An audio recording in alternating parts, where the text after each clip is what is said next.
Olá, boa tarde. Está começando pela Rádio Web UPE e no YouTube o programa Tá no Papo da UPE, uma iniciativa do Programa de Extensão Universitária Psiquiando Flores, com o apoio e participação da LASEMAP, Liga Acadêmica de Saúde Mental e Psiquiatria da UPE e do Programa de Residência em Enfermagem Psiquiátrica da FENSG-SESP-PE. Eu sou Albert Alexander, estudante de Licenciatura em Ciências Sociais da UPE e também sou extensionista do Espaço Transidentidade UPE, que nada mais, nada menos que é um ambulatório trans que fica localizado no CISAM, Encruzilhada, Recife. E estarei com vocês até às 2 horas. E o objetivo desse programa é fazer uma imersão em assuntos relacionados à representatividade trans nos espaços de poder e a importância de suas vozes na política e na sociedade. Olá, ouvintes. Eu sou Raira Souza, estudante de enfermagem da FENSG. Sou também extensionista do projeto Psiquiano Flores e extensionista da LASAMEP. É um prazer estar aqui com vocês hoje, não Tá no Papo, e tenho a honra de estar com a aula de Albert. Hoje vai ser um dia cheio de um bate-papo cheio de conteúdos, juntamente com a professora Edilene. Fiquem com a gente. Iniciando nossa discussão, abordaremos também o cuidado com a diversidade trans na saúde mental em Pernambuco. Apesar dos avanços importantes, ainda é um tema que muitas vezes não recebe a devida atenção. Nossa primeira convidada é a professora Edilene Barbosa, uma mulher que faz história, graduada em enfermagem pela Federal, com habilitação em saúde pública, especialização em metodologia do ensino superior e saúde pública pela Fiocruz e mestrado em biatria pela UPE. E, além disso, ela também é professora assistente e doutoranda em biatria na UPE, enfermeira terapeuta no programa Enfermagem Solidária do CONFEM, coordenadora também de extensão universitária no CISAM UPE, coordenadora também do programa em residência em enfermagem psiquiátrica FENSG-SESP-PE e gestora de saúde mental também da UPE. Ela também atua no acolhimento de homens trans no ambulatório do CISAM e é coordenadora do nosso projeto Psiquiano Flores. Muito bem-vinda, professora. Então, obrigada, boa tarde. Eu vou começar já fazendo algumas correçõezinhas. Eu não sou mais coordenadora de extensão do CISAM. Eu coordeno só o programa de extensão. A coordenação setorial está nas mãos de outra professora. Primeiro, agradecer o convite por estar aqui discutindo esse tema extremamente relevante nos nossos dias. Discutir gênero hoje é um tanto quanto discutir o que está de contemporâneo, o que o mundo está discutindo a respeito disso, o que está acontecendo entre nós. E aí, vocês começaram até, Raira, colocando, dizendo assim, esse é o primeiro entrevistado. E eu espero que seja a primeira, realmente, porque outras pessoas deverão vir, para dar continuidade a essa discussão. Até porque eu não sou uma pessoa transgênero, eu sou uma mulher cis. Eu sou uma mulher negra e cis. Isso é importante de colocar, porque possa ser que algum dos nossos ouvintes não consiga ver a imagem, mas precisa saber de quem se trata, de quem está falando. E a gente pode começar conversando sobre o espaço Transidentidade da Universidade de Pernambuco, que Albert colocou, que está hoje sediado lá no CISAM. O CISAM é que faz esse espaço, abre esse espaço para a gente atender essa população. O que foi que aconteceu? Historiando um pouquinho. Em 2015, o CISAM foi convidado pela Secretaria Estadual de Saúde para justamente dar conta dessa demanda, uma demanda reprimida de pessoas que, inicialmente, aqui no nosso estado, estava sendo atendida pelo Hospital das Clínicas da Universidade de Pernambuco, Federal de Pernambuco, e lá a fila de espera para um acolhimento estava ultrapassando há 2 anos, ou seja, as pessoas solicitavam uma consulta e com 2 anos ou mais é que elas iam ser chamadas para essa consulta. E o CISAM, enquanto um espaço universitário, foi identificado pela Secretaria como um espaço que poderia estar dando conta dessa demanda. E pelo perfil dos atendimentos no CISAM, o CISAM é um espaço de atendimento a mulheres, de gestação de alto risco, o perfil do CISAM é do atendimento bio, do que eu quero dizer, da mãe e do bebê. Então, seria muito fácil para o CISAM também estar acolhendo essas usuárias, que eram hoje, hoje é muito mais complexo, mas no início a ideia era que fosse homens e mulheres trans, mas a gente conseguiu iniciar ouvindo, né, e atendendo e acolhendo os homens trans, aquelas pessoas que, do ponto de vista biológico, nasceram com a designação de serem machos. Estamos, em 2016, de lá para cá, atendendo mensalmente um número expressivo de pessoas com essas características, mas não só homens trans, homens e mulheres trans, tá certo? Quem somos nós? Somos uma equipe composta por mim, enquanto enfermeira, né? Psicólogo, assistente social, uma professora também que é médica endocrinologista, um psiquiatra, porque o psiquiatra eu vou dizer lá na frente, porque há necessidade desse profissional na equipe. E, enfim, nós começamos atendendo a partir de uma ligação telefônica, as pessoas ligavam, marcavam a consulta e já iam ser acolhidas, tá certo? Eu estou lá desde 2016. A gente começou a organizar o serviço em 2015, mas em 2016, de fato, o serviço começou a funcionar. É o Espaço Transidentidade da Universidade de Pernambuco.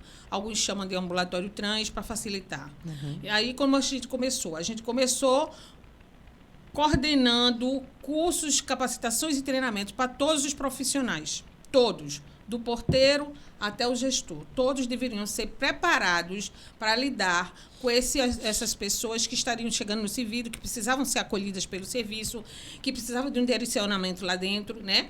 E depois o próprio serviço se organizou para já abrir, a nível de prontuário, o prontuáriozinho daquela pessoa com seu nome social, né? Porque a gente já estava atendendo, inclusive, uma lei estadual, que daí a pouco eu vou procurar aqui o número da lei, mas é uma lei estadual que existe entre nós desde 2010, que as pessoas nos serviços públicos de saúde, elas têm o direito de serem respeitadas e reconhecidas pelo seu nome social. Isso foi muito bom, porque não tinha como riscar o outro nome e colocar, olha, eu quero ser chamada de...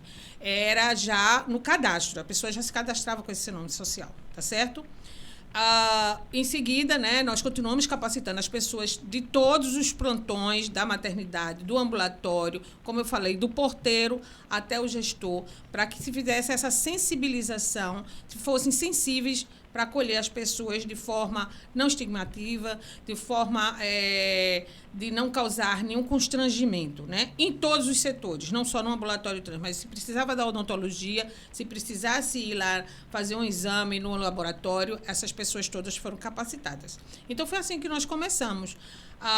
Eu fui escolhida, né? Eu fui identificada como uma pessoa para atender, né, esses usuários pela minha formação em saúde mental. E que hoje eu entendo que não é simplesmente porque eu estava tentando identificar, na tentativa de identificar agravos da saúde mental dessas pessoas. Não, ao contrário. Era porque a gente enxergou, naquele momento, que um profissional de saúde mental poderia acolher melhor vamos dizer assim, as sutilezas que vêm ou que atravessam a vida dessas pessoas, tá certo? E aí, justificando a presença do psiquiatra na equipe, porque existe esse profissional, ainda existe profissional. A ideia era fazer diagnósticos diferenciais, né? Identificar agravos ou transtornos de fato que poderiam estar acontecendo, não a transexualidade, de forma alguma. E a gente estava atendendo um protocolo no Ministério da Saúde, que esses profissionais, um olhar sobre a saúde mental, um parecer sobre a saúde mental é extremamente importante, né? Eu ouso dizer que não é só para um ambulatório onde se cuida das questões relacionadas à transexualidade, mas qualquer outro ambulatório é importante, hoje mais que nunca. Mas aí a gente não vai discutir saúde mental, porque não é o foco, tá certo? Uhum. É um pouquinho como se construiu o processo. Pronto. E antes mesmo da gente começar a fazer nossos questionamentos, né, que nós preparamos, eu acho que é importante também a gente fazer uma breve introdução de que, por exemplo, pode ser que as pessoas que estejam escutando a gente agora, ou vendo, né, não entendam necessariamente o que se define uma pessoa trans, né? E a comunidade transgênero é composta por pessoas que não se identificam com o gênero que lhes foi atribuído ao nascimento, podendo se entender como travestis, homens trans, não binários, etc. Assim, no momento do nascimento se produz uma invocação performativa e instaura-se expectativas acerca do gênero da criança, estabelecendo uma série de performances esperadas para os indivíduos, fazendo com que as pessoas não se encaixem em tais expectativas, sofram um fenômeno social chamado de transfobia. Tal fenômeno social se encontra constantemente permeado nas vivências dessa comunidade. Pernambuco ficou em segundo lugar no ranking de estados brasileiros com maior número de assassinatos de pessoas trans e travestis em 2022, de acordo com a Rede Trans Brasil. E o Brasil, de acordo com o ANTRA, para quem não sabe, o ANTRA é a Associação Nacional de Travestis e Transsexuais. Por 15 anos, o Brasil é o país que mais mata pessoas trans no mundo. Além desses casos extremos de óbito, vivenciam também diversas dificuldades para sobreviver e existir com dignidade no nosso país. Dado toda essa introduçãozinha, né, que a gente estabeleceu, vamos agora nos debruçar nas perguntas com a entrevistada. Professora, como foi toda a sua trajetória dentro do ambulatório trans da UPE? Então, como eu falei, a gente, quando foi convidada, o serviço foi convidado, né? O CISAM foi convidado para estar dando conta de atender uma população que estava, vamos dizer assim, invisível. Existia uma invisibilidade, né? Grave, ainda existe, mas assim, aquela era uma necessidade que estava se percebendo no estado de Pernambuco e o serviço foi convidado para estar atuando junto, né? Numa parceria, inclusive, iniciou-se como uma parceria com a Universidade Federal de Pernambuco, com o Hospital das Clínicas. Que ótimo. E aí a gente começou, como eu falei antes, eu fui convidada enquanto profissional de saúde mental, sendo naquela época também, estava atuando como enfermeira do CISAM, no setor de educação continuada, na época o nome era esse. E nessa perspectiva, a ideia era que tivesse profissionais sensíveis ou que pudessem estar se capacitando para dar conta das exigências que vinham em torno dessas pessoas, que vieram, né, e ainda existem. Não estou querendo dizer que com esse de 2016 para cá, a gente diminuiu alguns olhares estranhos que outros profissionais, né? os estigmas, os preconceitos. A gente tenta cotidianamente reduzir isso. Mas isso é um fato. Quando vocês trazem aqui dados da ANTRA, dados do Brasil, dados do mundo, né, como o país que mais mata pessoas trans, porque tem um gênero que, vamos dizer assim, não é de concordância com a sociedade que se diz civil e organizada, né? E a gente tem que dar conta disso, né? O atendimento não é um atendimento só de saúde, né? Só para identificar agravos à saúde. É um atendimento com um caráter psicossocial. E, nesse sentido, eu venho desenvolvendo pesquisas, desenvolvendo projetos de extensão enquanto professora e atendendo, né? Atendendo, inclusive, com a presença de estudantes da graduação, geralmente estudantes mais, vamos dizer assim, mais amadurecidos nos seus cursos, estudantes de 10º, do 8º, 10º período, tanto de enfermagem, como de ciências sociais, como de medicina, como da própria odontologia. A importância da interdisciplinaridade, né? Vem esse olhar interdisciplinar. Que é o que a gente bate muito na tecla, né? Que é extremamente importante ter esse muito profissionalismo em qualquer ambiente de trabalho. Em seguida, também, nesse mesmo contexto, eu já incluí no currículo da enfermagem da FENSG discussões a esse respeito, tá certo? Trazer para a sala de aula e discutir com os alunos essa realidade que está posta e que é do nosso cotidiano. Ninguém está falando de algo que veio de Marte e pousou aqui. Está falando do que acontece entre nós. Depois eu vou seguindo e começando nas pesquisas, né? Eu entro no doutorado e vou fazer uma pesquisa a respeito da representação social sobre gênero entre adolescentes transgêneros periféricos da cidade do Recife. Esse é o meu foco, né? Nessa perspectiva mesmo de discutir gênero, de saber de fazer reflexões sobre o que a gente ouve desses jovens, né? O perfil do usuário hoje do CISAM ainda é, na sua maioria, adultos jovens, né? Homens trans adultos jovens. A gente atende adolescentes, mas assim num quantitativo bem reduzido. Ou eles não procuram, tem todo um aparato legal de que ainda... Ou até o estigma com a própria família, né? Tem toda essa questão. Né? Porque ele, sendo menor, né? Civilmente menor, tem que ter a presença de um profissional, ou de um parente, ou de um cuidado, não necessariamente. E, erroneamente, as pessoas ainda pensam assim e procuram não estar nos serviços de saúde. E entendam que a gente não vai para o serviço de saúde dessa ordem para procurar somente a sua ressignificação.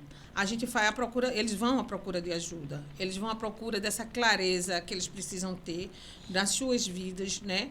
E trazem consigo as suas dores, seus sofrimentos, suas dificuldades. Então, a interdisciplinaridade que você tanto falou aí, ela passa a ser importante, porque nós somos uma universidade, eu não posso achar que o meu aluno depois, ou o profissional que ele vai formar, ele nunca vai ter essa oportunidade, ele tem que estar preparado desde a graduação.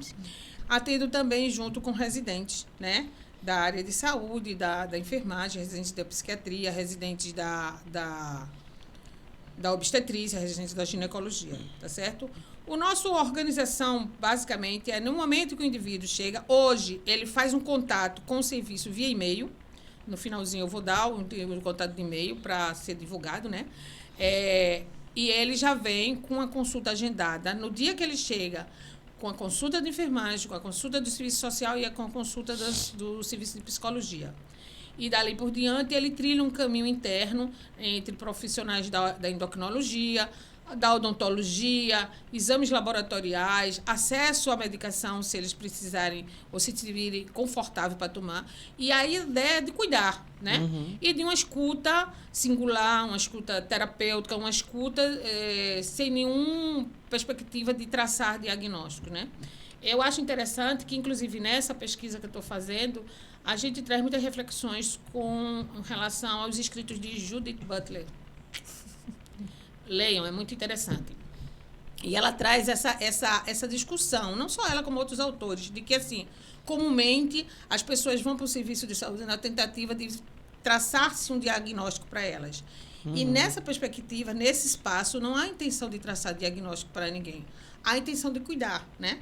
Como a gente da enfermagem tem muita desenvoltura para o cuidar, né? A nossa ciência consiste em cuidar. A gente está apto, sim, a atender essas pessoas de uma forma muito tranquila, de uma forma muito objetiva, né? E terapêutica. E também outra autora que bebe muito também dos escritos de Judith Butler é Berenice Bento, que ela tem um livro, assim, perfeito, chamado A Reinvenção do Corpo, né? A experiência transexual, etc., que ela fala que, por exemplo, bebendo um pouco do que a senhora falou, dessa questão de não ter essa visão de diagnóstico, necessariamente de diagnóstico, porque muita gente, o que permeia, né, no senso comum, é que, por exemplo, as pessoas vão para o serviço de saúde para fazer, por exemplo, procedimentos transgenitalizadores, e que muitas vezes as pessoas vão, ou as pessoas trans vão para esses serviços para se sentir humanos. E é isso que ela fala nesse livro, que eu acho, assim, tão importante. Mas, assim, voltando um pouco no que a senhora falou sobre essa questão da capacitação dos profissionais. Como andam os projetos de capacitações dos profissionais do CISAM para atender essa população? Veja, hoje a gente não tem nenhuma organização, neste momento, de estar capacitando os profissionais. A gente fez isso no começo, tá certo? Essas capacitações têm que permanecer, né? É o que eu evoco ao serviço.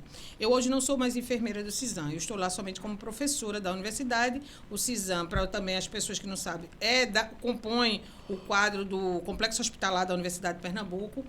E, enquanto dedicação exclusiva, professora com dedicação exclusiva, eu posso estar lá e atuo fazendo esses atendimentos.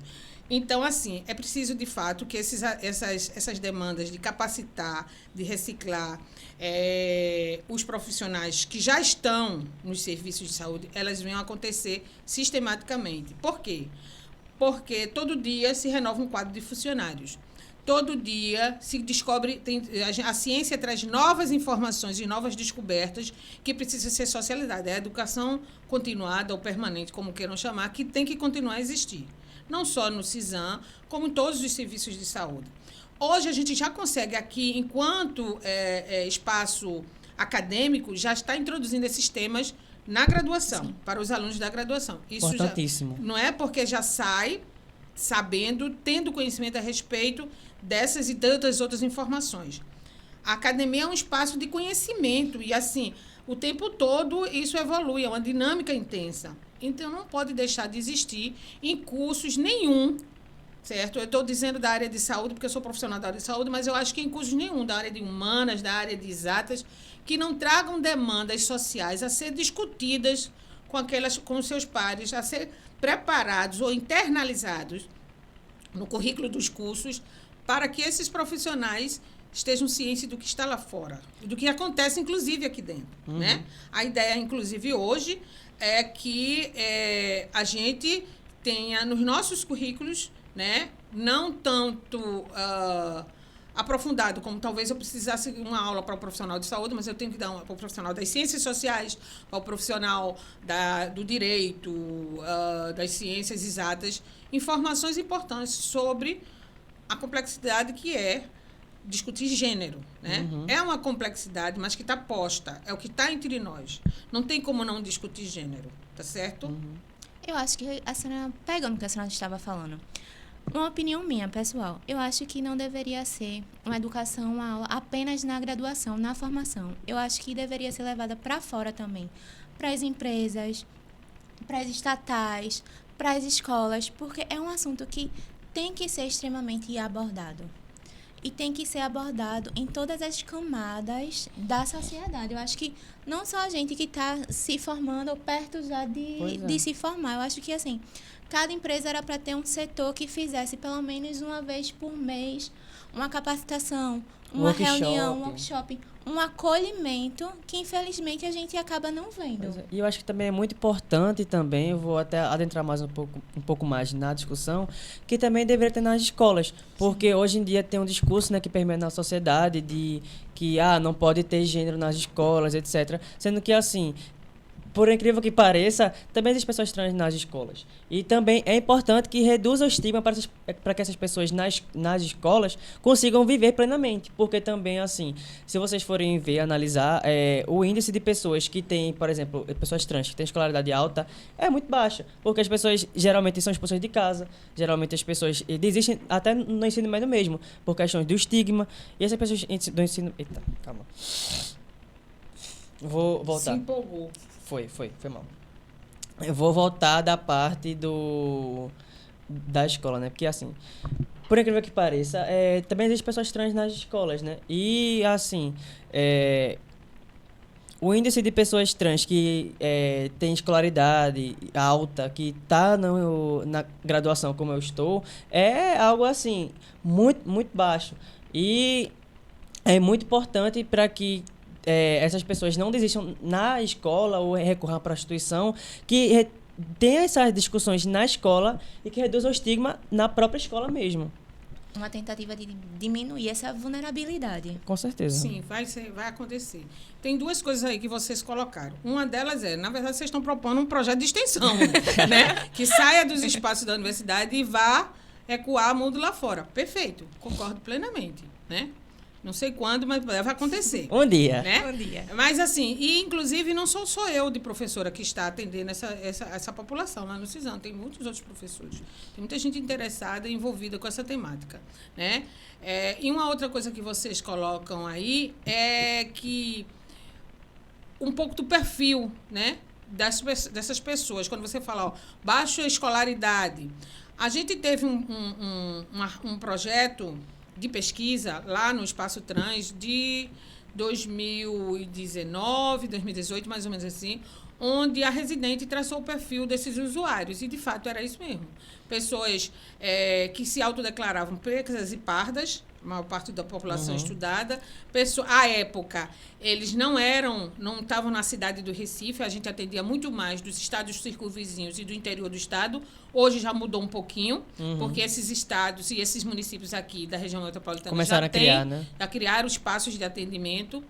A faixa etária compreendida de 25, de 22 a 20, 25 por aí assim, até os 30 anos. Então, veja, os mais velhos não procuravam, os mais novos também não. E a escolaridade, desculpe, não era a escolaridade baixa, mas fora do mercado de trabalho.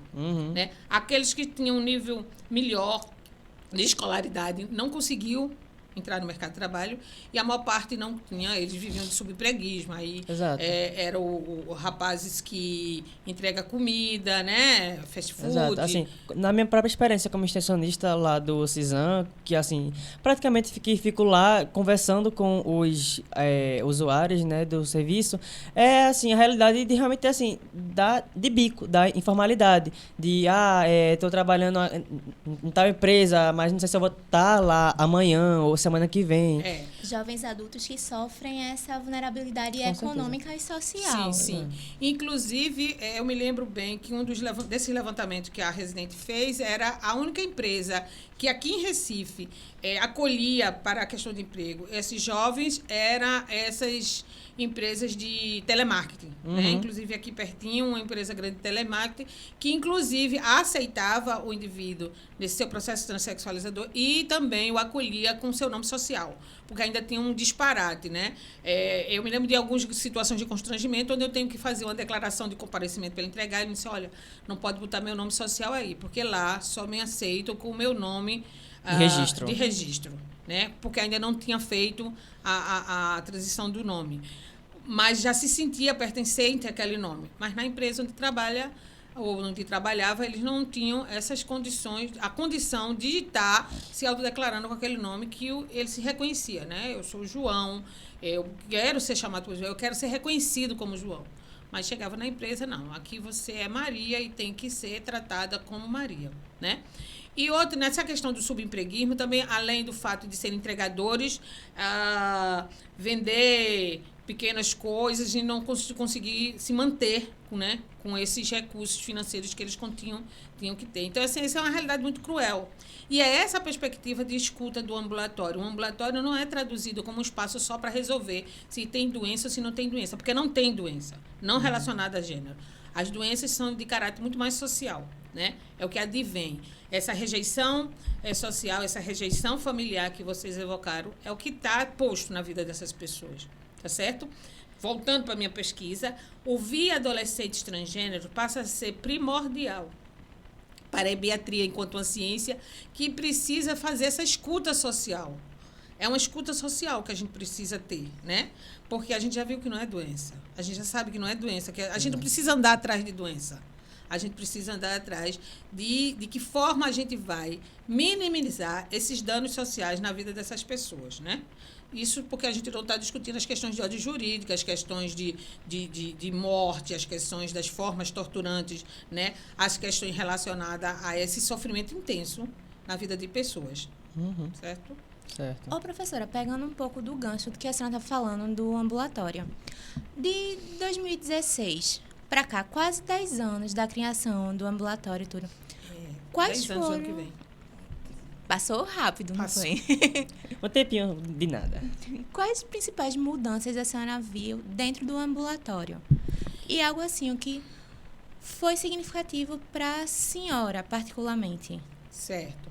Tem algumas coisas importantes. Por exemplo, o reconhecimento do Ministério da Saúde dessa funcionalidade do serviço. O serviço tem condições de atender. Então, a gente ainda está numa tramitação, eu acho que a gente já está mais próximo do fim do que do começo, na administração, de cadastrar todos os profissionais, de todos os profissionais terem uma carga horária definida para estar, na maioria de nós não tem. Aliás, a maioria de nós ninguém tem, né? Todo mundo faz um monte de coisa, inclusive isso. Desse reconhecimento, né? O serviço, ele custeia a medicação que aqueles indivíduos que querem tomar, fazer as transformações, a hormonoterapia, pronto, é custeada pelo serviço. A maioria dos serviços não tem, nós somos um serviço estadual. Quando o serviço é municipal, os municípios não assumem isso, tem um custo para o município, ele não assume, né? E hoje, né, a gente já iniciou recentemente, o serviço já iniciou recentemente a cirurgia de reparação mamária, né? Alguns dizem que chama-se mastectomia, mastoplastia, que é retirada do volume mamário, né, e fazer um tórax aperfeiçoado com uma característica de um tórax masculino. Isso é muito importante para essas pessoas, podem dizer, mas não é importante sim. Com certeza. Traduz um pouco do tanto que ela é.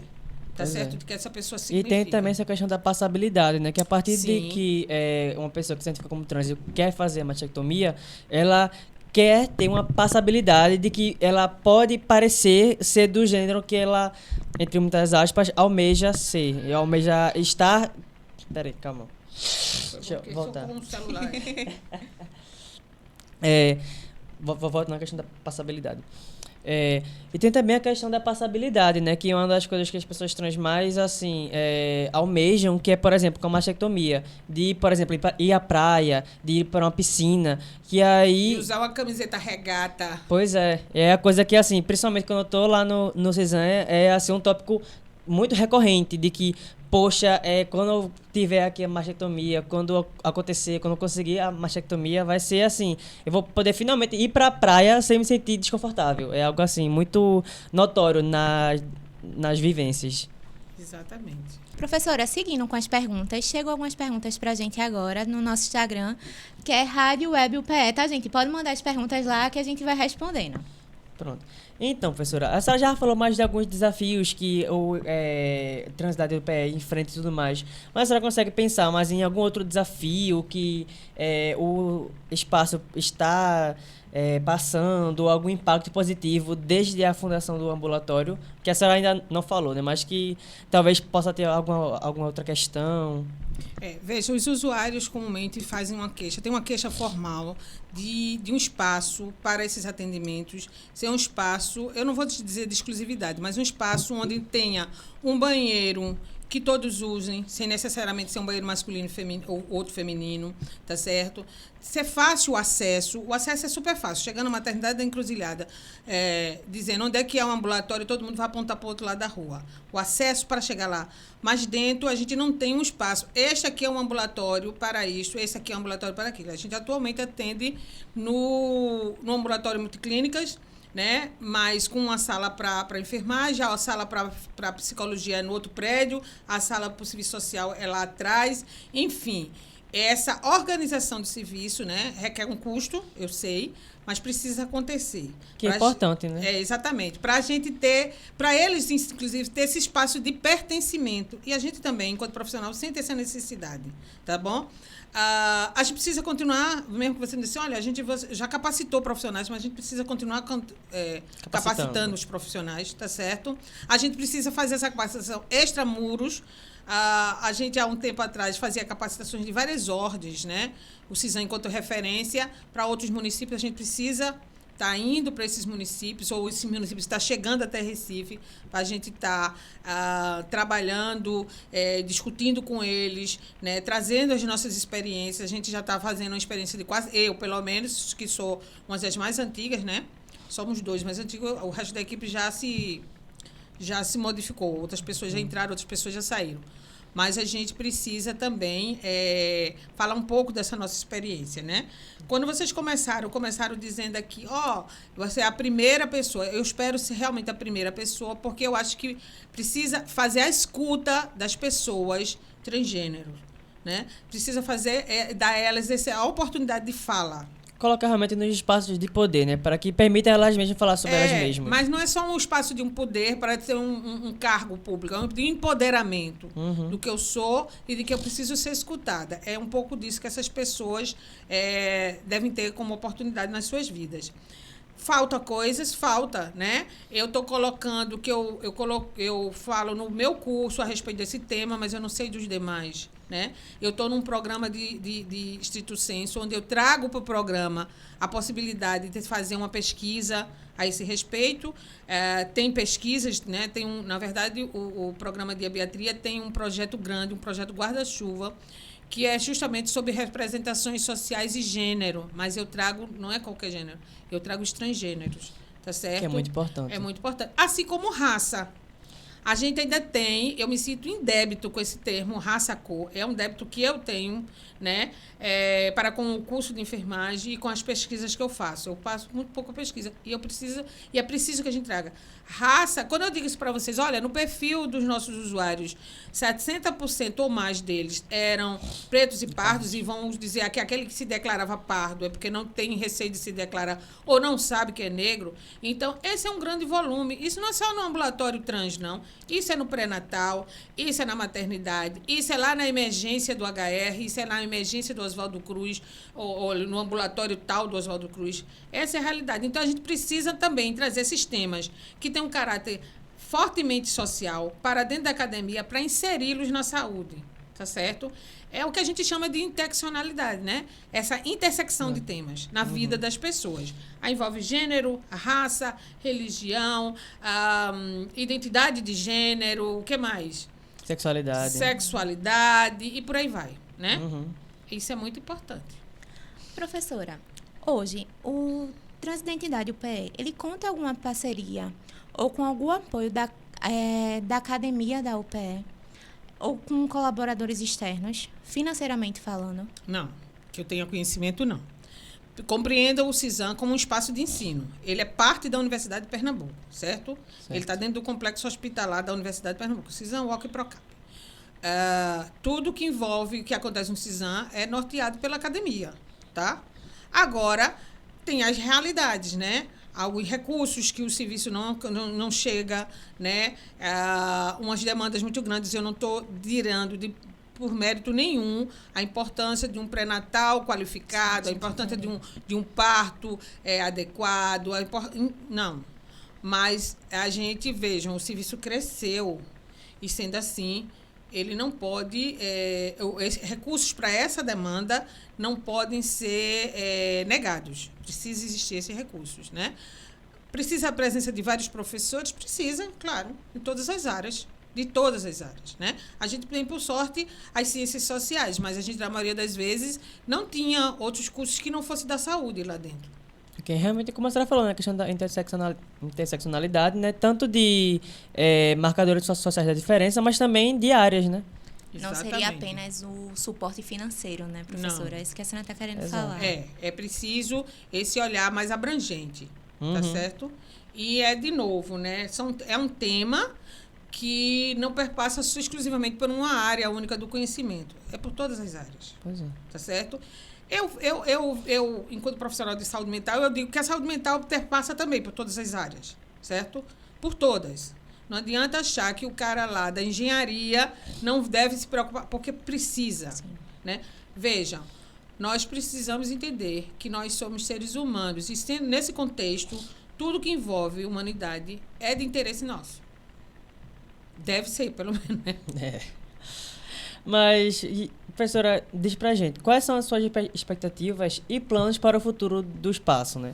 E para a saúde trans em Pernambuco? A saúde trans em Pernambuco, eu assim, não tenho experiência de outros estados, tenho só de conhecimento de o que eu ouvi falar. Mas a saúde trans em Pernambuco, ela tem personagens, né, como o Luiz Valério, na coordenação estadual, personagens muito importantes que atuam com muita eficácia para melhorar, né, esse nosso quadro. A gente não dá conta de tudo, o Estado não dá conta de tudo. O Estado grande, o Estado complexo, né? A universidade, por sua vez, que vai do cais ao sertão, né? O cais é lá. Do litoral ao sertão. Do litoral ao sertão. E também tem suas peculiaridades, né? O Estado tem suas peculiaridades, mas a gente, enquanto Estado, acho que a gente está caminhando. A gente tem passos, a gente cumpre etapas e dá passos muito importantes. Isso é muito legal. De grão em grão, né? Agora, assim, o papo da galinha é muito grande, precisa de muito grão. Mas a gente dá passos importantes. Na própria Universidade Federal de Pernambuco, como uma das pioneiras no Nordeste, a atender essa clientela, né? A gente, hoje, o Estado saiu dos espaços, esse atendimento saiu dos espaços das universidades, porque começou assim, no Brasil todo. Hoje a gente tem municípios, Jaboatão, Olinda, Camaragibe, e entrando lá para dentro no sertão, o Cabo também, né? Tem as suas dificuldades, né? Administrativas, políticas e financeiras, tem. Mas, pelo menos, já se apontou que isso precisa existir. Precisa dar conta dessa realidade, né? Tirar, como o meu sentimento assim, é que descobriu-se um lençol, era um véu fininho, dá pra gente ver, é um lençol, e descobriu-se tem uma população imensa, carente de informações, carente de cuidados, carente de um olhar, né, da ciência, muita visibilidade, né? Dessa visibilidade. Então, quando se descobre isso, não tem mais como jogar o lençol em cima. Não tem como jogar para debaixo do tapete, né? Não pode. Tampar o sol com uma peneira, como diria a minha avó, não tem. Exato. Isso é muito sério, né? Isso é muito sério. Eu acho que eu vejo um certo grau de pioneirismo, claro, na minha realidade, né, do que eu vejo aqui. Eu tenho um olhar ainda não muito ampliado, porque, como eu falei para vocês, né, eu me lembro que, acho que 2019, por aí, a gente teve a oportunidade de ir em São Paulo fazer uma simulação realística de como atender essa população, né? E aí a gente foi lá do CISAM com um know-how que a gente já tinha adquirido tão bom que as pessoas ficaram admiradas. Como assim vocês já fazem isso? Como assim vocês abordam desse jeito, né? E a gente estava num espaço da cidade de São Paulo, que é um espaço onde supostamente, né, o conhecimento e as informações e os acessos são maiores do que os nossos. A referência de tudo, né, professor? Exatamente. A princípio, um grande espaço de referência. E a gente foi com um know-how muito bom, tá certo? A gente não fez feio, ao contrário, a gente se viu até de referência para muitos serviços, né? Que devem estar por existir por lá. Então, isso se torna importante. É o espaço, o que se aprende, o que se forma, o que se cria dentro de uma universidade pública, ganhando o mundo. A gente retribuindo esse serviço para a sociedade. Então, assim, admiro muito a senhora, particularmente, muito mesmo, por a senhora ser uma das pioneiras e estar exportando isso, trazendo isso para a nossa sociedade, permitindo esse acolhimento, que a senhora, tudo que a senhora faz lá no Espaço Trans. Exato. E eu queria fazer uma pergunta Pode. de uma enfermeira já formada para uma enfermeira já formada de uma enfermeira em formação. Quais conselhos a senhora daria para os profissionais de saúde que desejam atuar na área de saúde trans? Então, veja só. É o conselho que eu daria para qualquer profissional em qualquer área. É preciso que a gente se aproprie de conhecimentos, tá certo? Leiam, estudem, pesquisem, tá certo? Se coloquem-se como profissionais, né? A gente está falando de um tema que envolve muito estigma, muito preconceito. E isso daí não começou hoje, nem começou aqui dentro. Já vem alicerçado é histórico, desde o colonialismo no Brasil, né? A ideia de que quem era a pessoa digna para se viver? O homem branco, branco, europeu, de preferência com cabelos loiros e os olhos verdes ou azuis. Podia misturar entre loiro e azul, estava valendo. E nesse sentido, tudo se construiu em volta desse perfil, tá? E aí, hoje, quando a gente discute que o homem cis heteronormativo, ele está em crise, eu vou dizer que essa crise já existia há muito tempo, mas hoje a gente escancara isso, né? A gente traz discussões que envolvem a ciência, que envolve a religião, que envolve, inclusive, o pensar das pessoas. A gente precisa sair dessa zona de conforto, onde isso que está posto aqui é o que é o melhor para mim e tem que ser melhor para vocês todos, e não necessariamente é assim, né?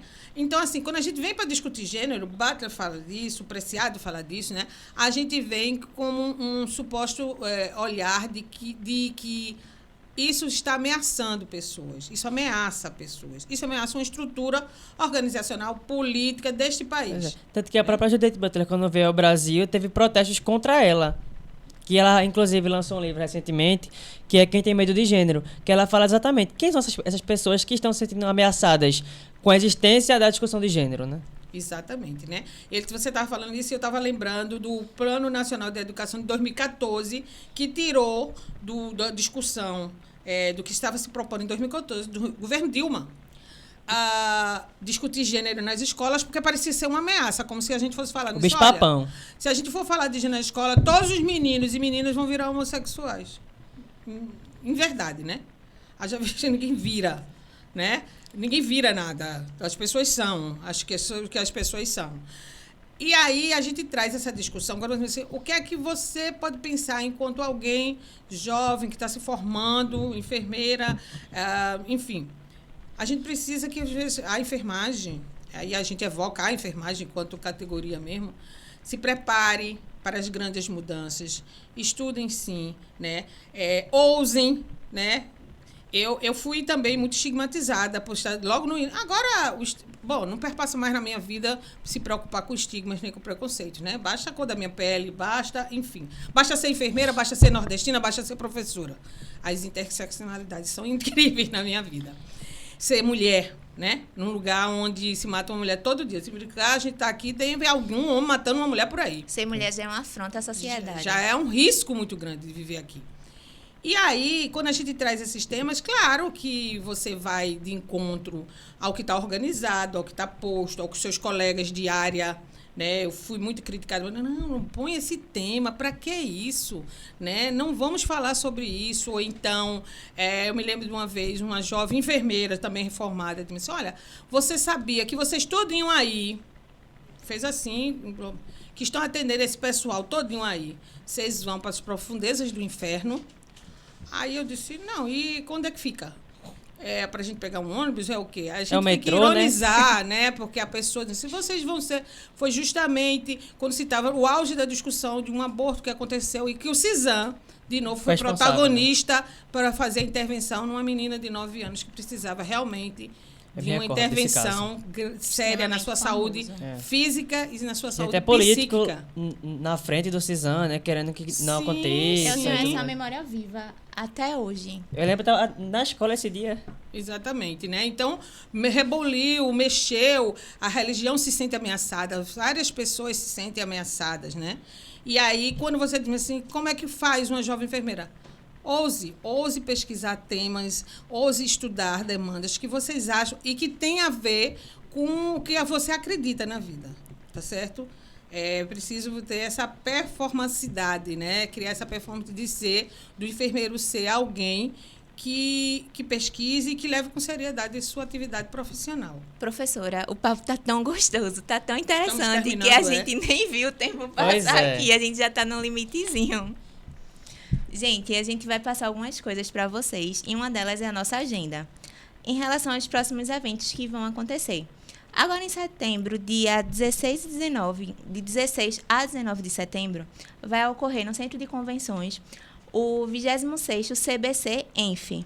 E durante o evento, a gente também vai ocorrer o 7º Encontro Latino-Americano de Enfermagem e Saúde Mental. Então, assim, fiquem ligados nas próximas novidades, acompanhem no Instagram, vai ser extremamente interessante. E quem se inscreveu, quem submeteu trabalhos, a gente se encontra por lá. Pois é.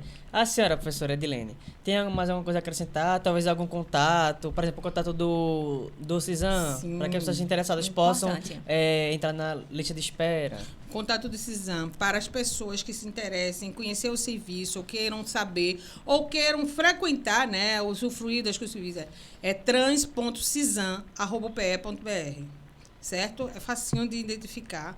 Eu acredito que no site da universidade tem esse contato lá. Se não tem, deveria ter. Né? Então, lá você vai ser recepcionado pelo próprio coordenador do espaço, que é o psicólogo Robson, e ele já vai direcionando, fazendo agendamento das suas demandas, das suas necessidades, independente da faixa etária, adolescentes e adultos, tá certo? Uma outra coisa importante, não é um espaço onde tem uma receita de bolo. Todo mundo que chegar lá vai ter que fazer, trocar o nome, todo mundo que chegar lá vai ter que cortar o cabelo, todo mundo que chegar lá vai ter que usar hormônio. Não. É um espaço de acolhimento, onde você vai estar lá e você vai ser acolhido e as demandas vão fluir da maneira que você achar que deve, tá bom? Com relação, eu queria acrescentar ao Encontro Latino-Americano, vão ter 3 mesas que vai discutir gênero, né? 2 palestras e uma mesa, se não me falha, e um minicurso, certo? Esses temas vão estar em evidência, né? Eu vou falar também, claro, né? Os residentes, os ligantes, os monitores, vai estar todo mundo lá. Então, estejam todos convidados. Eu acho que não tem mais vaga para assistir presencialmente. Não, da última vez que eu olhei, tinha 3 vagas. Semana passada, eu acho que já acabou. Já acabou, né? Porque é um encontro nacional. Na verdade, é um encontro latino-americano, né? A gente vai ter a possibilidade de estar discutindo esses e outros temas relacionados à enfermagem e saúde mental, gênero, raça e o que danado for, com pessoas da América Latina. Isso é muito interessante, né? Essa troca de informações é muito rica, tá bom? Imagino. Pronto. Então, professora, foi um prazer discutir esse tema tão importante com a senhora. Esperamos que esse episódio tenha inspirado e informado, né, nossos ouvintes. E gostaríamos de agradecer também a nossa convidada, Edilene, nossos ouvintes e a todos que colaboraram com a realização deste episódio. Até o próximo Tá no Papo da UPE. Lembre-se de nos seguir nas redes sociais, nos acompanhar no YouTube e também aqui na rádio. Tchauzinho, né? Tchau, gente. Até a próxima.